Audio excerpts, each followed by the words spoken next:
We are celebrating 30 years of being recording artists this year, and amazingly we released a brand new set of songs, and that album went to #1, which is the first time that's ever happened for us, which was great. And it's a sign of perseverance, faith, and it shows that anything could happen. A Matter of Time took about 9 months to finish writing it all. Every song on there just seemed to work. It just all flowed so naturally. And because we were on such a good run, the idea for me was to continue that songwriting. There's not enough hours in the day, so we have kind of stopped that songwriting element, which I'm excited to get back on with. We always had an idea that perhaps one of our ex-labels might want to re-release a greatest hits to celebrate our 30th anniversary year, and we were kind of really a little bit opposed to that. So we had this idea of cherry-picking 12 or 13 songs from our back catalogue, thinking about songs that would sound great with strings on that perhaps didn't have. Trying to be a bit different, but not too far removed from the original. You know, we put a lot of thought into it. So I mean, we've got Parallel Lines on there, which that didn't have strings on originally, but we didn't want to do lush orchestral strings for that. We wanted to go a bit more Led Zeppelin Kashmir with that one.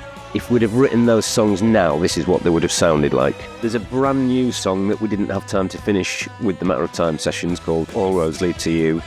There's another song on there called Waiting for the Catch. We ended up putting that on a bonus edition of the Instant Pleasures album. People were saying, why isn't this on your normal album? We thought, well, why don't we give that its moment in the sun? We've got Izzy Ferris from Ferris and Sylvester. It's the first kind of proper Shed 7 duet song in the sense of call and response lyrics. Long may that continue. I've already got ideas for forthcoming songs. For me and Paul, it's been more like 40 years of writing songs together, and I feel like we're still growing. We've perhaps been a little bit guilty of not playing York as much as perhaps we should. There isn't that many venues in York to play, and we've played them all over the years, and so to get the Museum Gardens was just a massive thing for us. We used to hang around in them gardens when we were teenagers, causing mischief. We had all the guests there, everyone was on top form. It was amazing, it was a great weekend.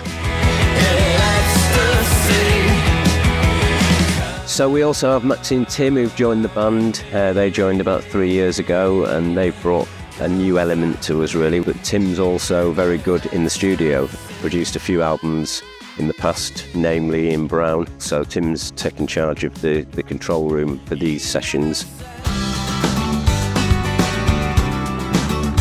Here we are, Varda Studios, to come and record some songs in here. It's an old church, apparently. I think we're recording tracks on dead people. This is where I would stand and do my vocals. And this is the mixing room. They've got the fan in here doing what they do. This is the scene of where we recorded the Liquid Gold album. We thought we'd come back to do a few cover versions of some classic songs from what we used to love listening to when we were growing up, which has made this week of being here lots of fun. We're just being kids, recreating some of our favourite music. So we've got the Smiths in there, and we chose to do Cemetry Gates, but suddenly I'm singing it not along to the Smiths record, but singing it with the Shed 7 backing. I mean, we did the David Bowie song, and, you know, it's difficult to get that fine balance of being David Bowie, but obviously not being David Bowie.